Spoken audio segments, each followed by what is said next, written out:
UP के मुख्यमंत्री आवास और कई अन्य महत्वपूर्ण जगहों को बम से उड़ाने की धमकी मिली है। ये धमकी कॉल सेंटर पर दी गई है। प्रशासन ने तुरंत संज्ञान लेते हुए मुख्यमंत्री आवास 5 कालिदास मार्ग की सुरक्षा बढ़ा दी है। बम निरोधी दस्ते व डॉग स्क्वाड की मदद से छानबीन भी की जा रही है। सुप्रीम कोर्ट से दिल्ली सरकार को कोरोना के मामले में फटकार लगने के बाद बीजेपी आक्रामक हो गई है। बीजेपी प्रवक्ता सुमित पात्रा ने कहा है कि दिल्ली की सरकार को राजनीति को अलग रखकर लोगों के इलाज की चिंता करनी चाहिए। केंद्र सरकार हर मामले में दिल्ली सरकार की मदद करने को तैयार है, लेकिन दिल्ली के नेता सिर्फ राजनीति करना चाहते हैं।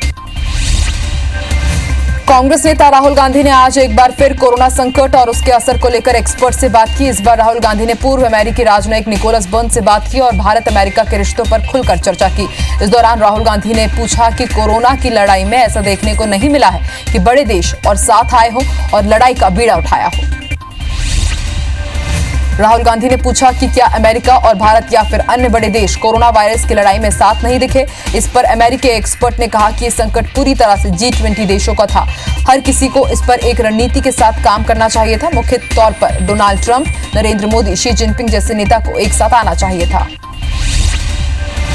भारत नेपाल के बीच जारी तनाव के बीच सीमा पर फायरिंग हुई है। फायरिंग में एक शख्स की मौत हो गई है जबकि 2 लोग घायल हुए हैं। घटना बिहार में भारत नेपाल सीमा के जानकी नगर बॉर्डर की है। वहीं एसपी के मुताबिक नेपाली पुलिस सफाई में बता रही है कि पुलिस का हथियार छीनकर भाग रहे लोगों पर नेपाली पुलिस ने गोली चलाई है। दुनिया भर में कोरोना के मामले लगातार बढ़ते जा रहे हैं। अब यह आंकड़ा 76,64,000 के पार हो गया है। कुल मौत का आंकड़ा 4,25,000 से ज्यादा है। वहीं पूरी दुनिया में 38,81,000 से ज्यादा मरीज ठीक हो चुके हैं। अमेरिका, ब्राजील और रूस से ज्यादा मामले सामने आ रहे हैं। देश भर में कोरोना संक्रमितों का आंकड़ा 3,07,000 के पार हो गया है। इन आंकड़ों के साथ ही भारत विश्व में अब चौथे स्थान पर आ गया है। वहीं देश में अब तक 1,52,000 मरीज ठीक भी हो चुके हैं। देश में एक्टिव केसेस 1,45,000 से ज्यादा है। छत्तीसगढ़ में आज 44 नए कोरोना पॉजिटिव मरीज मिले हैं। इसके साथ प्रदेश में एक्टिव केसेस की संख्या अब 876 पहुंच गई है। वहीं प्रदेश में 560 मरीज पूरी तरह से ठीक हो चुके हैं। आज दिन भर में 95 मरीज डिस्चार्ज किए गए। प्रदेश में अब तक 98,596 लोगों का सैंपल टेस्ट के लिए लिया गया है। वहीं मध्य प्रदेश में आज 200 नए कोरोना मरीज मिले हैं। इसके साथ ही प्रदेश में पॉजिटिव मरीजों की संख्या 10,443 हो गई है। वहीं एक्टिव मरीजों की संख्या 2,802 है। कोरोना से प्रदेश में अब तक 440 लोगों की मौत हो चुकी है। वहीं मध्य प्रदेश में रिकवरी रेट लगातार बढ़ता जा रहा है। मानव संसाधन विकास मंत्रालय ने देश भर की यूनिवर्सिटी के लिए नेशनल इंस्टीट्यूशनल रैंकिंग फ्रेमवर्क साल 2020 जारी कर दिया है। इस रैंकिंग में IIT मद्रास को एक बार फिर से पहला स्थान दिया गया है। वहीं भारतीय विज्ञान संस्थान बेंगलुरु दूसरे और IIT दिल्ली तीसरे स्थान पर काबिज है। बता दें कि HRD मिनिस्ट्री यूनिवर्सिटी में शिक्षा गुणवत्ता को लेकर हर साल ये रैंकिंग जारी की जाती है। मानव रहित उड़ान भरने को तैयार गगनयान मिशन को कोरोना के चलते टाल दिया गया है। भारत की महत्वाकांक्षी मिशन गगनयान को इस साल के अंत तक भेजना था, लेकिन कोरोना वायरस के चलते अब इसे अगले साल यानी कि साल 2021 में भेजा जाएगा। भारत ने ब्रिटेन को भगोड़े विजय माल्या के शरण के अनुरोध पर विचार नहीं देने को कहा है। आरोपी विजय माल्या भारत प्रत्यर्पण के खिलाफ ब्रिटिश सुप्रीम कोर्ट में अपील हार गया है। मामले में ब्रिटेन का कहना था कि कुछ कानूनी मसले हैं जिनका प्रत्यर्पण की व्यवस्था करने के पहले समाधान जरूरी है। वहीं भारत माल्या के जल्द प्रत्यर्पण के लिए ब्रिटेन के साथ संपर्क बनाए हुए है। पंजाब नेशनल बैंक धोखाधड़ी और मनी लॉन्ड्रिंग मामले में आरोपी भगोड़े हीरा व्यापारी नीरव मोदी को ब्रिटेन की एक अदालत ने 9 जुलाई तक के लिए हिरासत में भेज दिया है। पिछले साल नीरव मोदी गिरफ्तारी के बाद से वो दक्षिण पश्चिमी लंदन के वेंसवर्थ जेल में बंद है। वहीं भारत ने ब्रिटेन से आरोपी नीरव मोदी को प्रत्यर्पित करने का अनुरोध किया है। शिवराज सरकार के पहले बजट की तैयारियां जोरों पर है। जुलाई के पहले हफ्ते में शिवराज सरकार का पहला बजट पेश होगा। सरकार 2.25 लाख करोड़ रुपए से ज्यादा से बजट लाने की तैयारी में है। बजट में प्रदेश के SGDP का 5% तक कर्ज लेने का प्रस्ताव भी मंजूर किया जा सकता है। बीजेपी के राष्ट्रीय अध्यक्ष JP नड्डा ने पूर्व CM रमन सिंह और प्रदेश अध्यक्ष विष्णुदेव साय से वीडियो कॉन्फ्रेंसिंग के जरिए चर्चा की। राष्ट्रीय अध्यक्ष ने PM मोदी के 1 साल की उपलब्धियों को घर घर पहुंचाने की तैयारी की जानकारी ली। चर्चा के दौरान रमन सिंह ने बताया कि प्रदेश में 25 लाख लोगों को वर्चुअल रैली से जोड़ने की तैयारी चल रही है। पूर्व मंत्री इमरती देवी का एक कथित ऑडियो वायरल हो रहा है जिसमें वो धर्मेंद्र बघेल नाम के किसान को आंख फोड़ने की धमकी दे रही है। हालांकि इमरती देवी ने इस ऑडियो को झूठा बताया, वहीं कांग्रेस ने इसे आपराधिक मामला बताया है। IBC 24 इस ऑडियो की पुष्टि नहीं करता है। रायपुर के सीएम निवास में आज सभी मंत्रियों से सीएम भूपेश बघेल ने बैठक की, जिसमें कोरोना और आर्थिक गतिविधियों के संचालन पर चर्चा हुई। मंत्रियों से विभागवार समीक्षा में खरीफ सीजन में खाद बीज की उपलब्धता पर भी चर्चा की गई। बैठक खत्म होने के बाद कैबिनेट मंत्री रविंद्र चौबे और मोहम्मद अकबर ने बताया कि 20 अगस्त को न्याय योजना की दूसरी किश्त मिलेगी और स्कूल कॉलेज जुलाई में खोलना संभव नहीं है, लेकिन एडमिशन की प्रक्रिया जुलाई से शुरू हो जाएगी। अभी जो अनलॉक की स्थिति है वो आगे भी रहेगी। स्वास्थ्य मंत्री टीएस सिंहदेव ने छत्तीसगढ़ में सरकार जल्द गिरने के भाजपा के राष्ट्रीय महामंत्री सरोज पांडे के बयान पर पलटवार किया है। टीएस सिंहदेव ने कहा कि भाजपा की सत्ता की भूख खत्म नहीं होती, लेकिन फिलहाल छत्तीसगढ़ में ऐसी स्थिति नहीं है। ज्ञानेंद्र उपाध्याय की कांग्रेस वापसी के बाद गोरेला पिंडरा मरवाही जिले के कांग्रेसियों ने सीएम भूपेश बघेल से मुलाकात की। कार्यकर्ताओं ने ज्ञानेंद्र उपाध्याय के कांग्रेस प्रवेश का विरोध किया। सीएम ने नाराज नेताओं को शांत कराकर मरवाही उपचुनाव की तैयारियों को लेकर बातचीत की। वहीं राजनीतिक उठापटक पर अमित जोगी ने कहा कि वो अभी राजनीतिक बात नहीं करेंगे। मुरैना में केंद्रीय मंत्री नरेंद्र सिंह तोमर के जन्मदिन पर लगाए गए होर्डिंग से सिंधिया के फोटो गायब होने पर कांग्रेस ने सवाल खड़ा किया है। कांग्रेस का कहना है कि सिंधिया कांग्रेस में तो थे, पोस्टरों में राहुल गांधी के साथ होते थे, पर आज बीजेपी ने होर्डिंग से उनका फोटो गायब कर दिया है, जिससे समझ आता है कि उन्हें बीजेपी में कितनी तवज्जो मिल रही है। मध्य प्रदेश के स्वास्थ्य मंत्री नरोत्तम मिश्रा ने भोपाल में अपने आवास पर प्रदेश के उद्योगपतियों से चर्चा की। मिश्रा ने कहा कि इंडस्ट्री एसोसिएशन ने कई सुझाव दिए हैं। एमपी सरकार केंद्रीय वित्त मंत्री निर्मला सीतारमण के सामने ही सुझाव रखेगी। सागर जिले की सुर्खी विधानसभा सीट पर उपचुनाव से पहले नाराजगी और मान मनोबल का दौर शुरू हो गया है। बीजेपी के पूर्व उम्मीदवार पारुल साहू और सुधीर यादव के पार्टी की बैठक में शामिल नहीं होने पर नाराजगी की अटकलें तेज हो गई है। इस पर पूर्व बीजेपी प्रदेश अध्यक्ष राकेश सिंह ने कहा है कि बीजेपी में कोई नाराजगी नहीं है। उपचुनाव से पहले बीजेपी अपने रूठे नेताओं को मनाने में जुटी है। डैमेज कंट्रोल के लिए मंत्री नरोत्तम मिश्रा से लेकर जयंत मलैया, गौरीशंकर बिसेर ग्वालियर में दस्तक दे चुके हैं, लेकिन हालात नहीं बदले हैं। कांग्रेस से बीजेपी में आए नेताओं के साथ बीजेपी के नेता ना मंच शेयर कर रहे हैं और ना ही बैठकों में नजर आ रहे हैं। उपचुनाव की तैयारी में जुटी बीजेपी के लिए एक और राहत की खबर है, तो वहीं दूसरी तरफ परेशान होने वाली देवास की हाटपिपलिया सीट को लेकर पूर्व मंत्री दीपक जोशी ने नाराजगी दूर होने की बात कही है। वहीं दतिया जिले की भांडेर सीट से विधायक रहे घनश्याम पेरोनिया ने उपचुनाव के लिए अपनी दावेदारी पेश कर दी है। खरगोन से कांग्रेस विधायक रवि जोशी ने मुख्यमंत्री शिवराज सिंह चौहान पर निशाना साधा है। उन्होंने कहा कि सीएम शिवराज सिंह चौहान का ऑडियो वीडियो वायरल हो रहा है, वो पूरी तरह से सत्य है। बीजेपी ने उनके 1 नंबर और 2 नंबर के इशारे पर सरकार गिराई है। रवि जोशी ने इस मामले को लेकर कोर्ट जाने की भी बात कही है।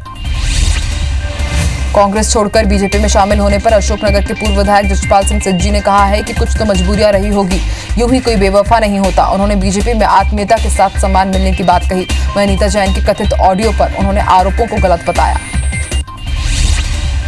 मध्य प्रदेश में 24 विधानसभा सीटों पर होने वाले उपचुनाव की तैयारियों में जुटी बीजेपी अब हर सीट पर समन्वय बनाने में जुट गई है। हर सीट की कोर टीम और प्रभारियों के साथ प्रत्याशियों की बैठक दूसरे दिन भी जारी रही। बैठक में सीएम शिवराज सिंह चौहान, वीडी शर्मा और सुहास भगत भी मौजूद रहे।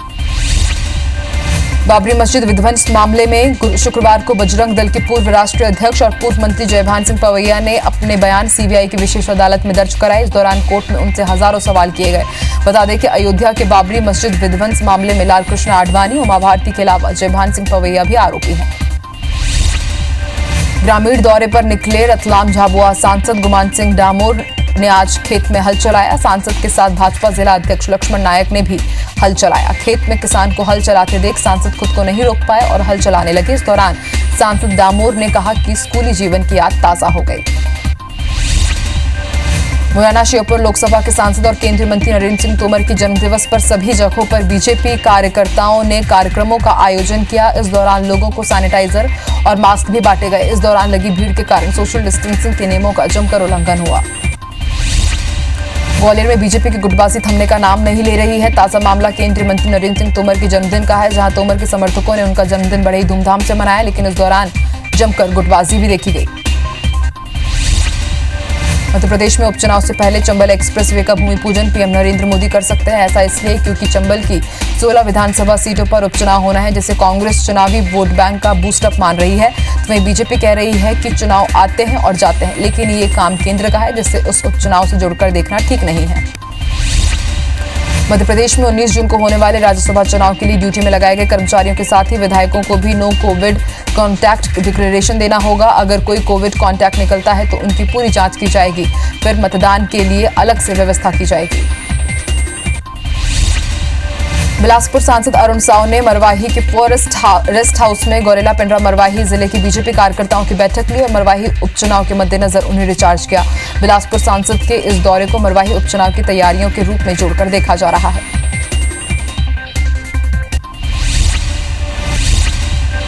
सागर में शराब दुकानों पर शिक्षकों की ड्यूटी लगाने पर मचे बवाल के बाद सरकार ने आदेश वापस ले लिया। साथ ही जिम्मेदार अधिकारियों के खिलाफ कार्रवाई के भी संकेत दिए हैं।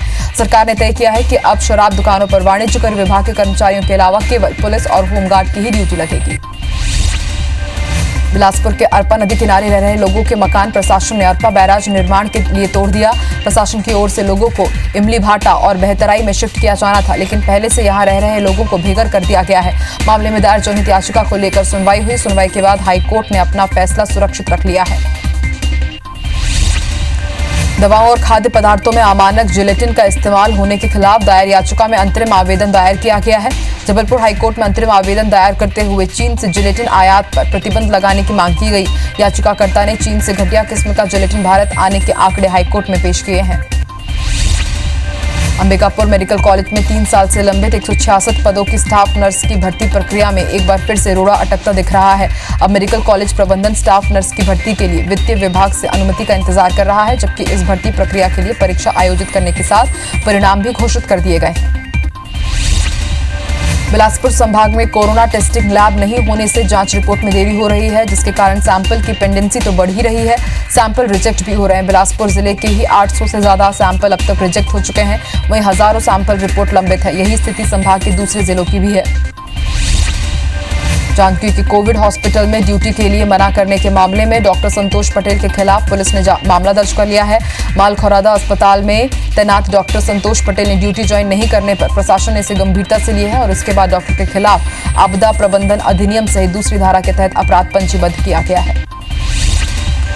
जशपुर के पत्थल गांव के मंडी परिसर की नजूल भूमि के बंदरबाट किए जाने का आरोप लगा है। नगर पंचायत के पार्षद अजय बंसल ने इस मामले की शिकायत शासन प्रशासन से की है। वहीं आईजी ने पत्थल गांव एसडीओपी को मामले में फिर से जांच के निर्देश दिए हैं।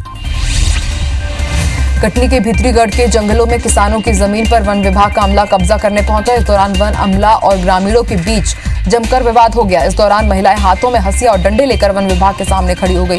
ग्रामीणों का कहना है कि जिस जमीन पर वो कार्य कर रहे हैं, अगर जमीन कोर्ट के निर्णय के बाद वन विभाग की निकलती है तो वो जमीन छोड़ देंगे।